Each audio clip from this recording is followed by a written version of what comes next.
చెక్కులు ల్యాప్స్ అయ్యాయి, మళ్ళీ వ్యాలిడేషన్ చేయడం అనేది కష్టమైన విషయం. కాబట్టి వెంటనే మీ యొక్క బ్యాంకు ఖాతాలో జమ చేయాల్సి ఉంటుంది. ఇది గమనించండి, లబ్ధిదారులందరూ కూడా వెంటనే మాట్లాడుతున్నారు.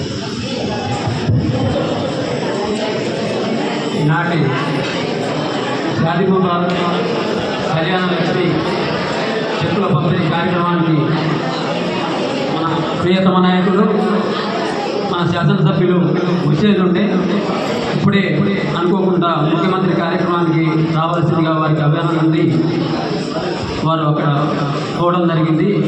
ఈ కార్యక్రమాన్ని మళ్ళీ మీరందరూ కూడా వివిధ గ్రామాల నుంచి వచ్చింది కాబట్టి ఇది నిరంతరంగా కొనసాగించి వారి చెక్కుల పంపిణీ కార్యక్రమాన్ని పంపిణీ చేసి పంపించవలసిందిగా వారు ఆదేశానుసారం మన ఎమ్మెల్యే గారి ఆదేశానుసారం మేము ఇక్కడ కార్యక్రమానికి వచ్చినాం.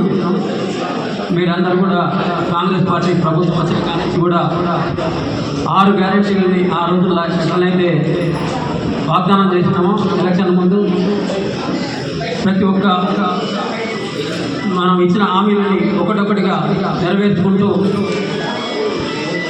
ఫ్రీ బస్సు కానీ 200 యూనిట్లు కరెంటు ఉచితంగా పంపిణీ చేయడంతో పాటు మహిళలకు 1000 రూపాయలున్న గ్యాస్ సిలిండర్ని 500కి అందించడంతో పాటు ఇవాళ కళ్యాణ లక్ష్మి షాదీ ముబారక్ కార్యక్రమాన్ని కూడా నిర్వహిస్తున్నారు.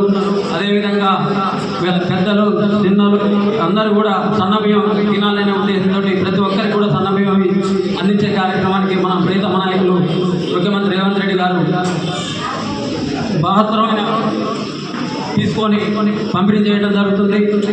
అదేవిధంగా రుణమాఫీ కూడా అందరికీ కూడా అర్హులైన అందరికీ కూడా రుణమాఫీ చేయడం కూడా జరిగింది. మీ అందరికీ తెలుసు.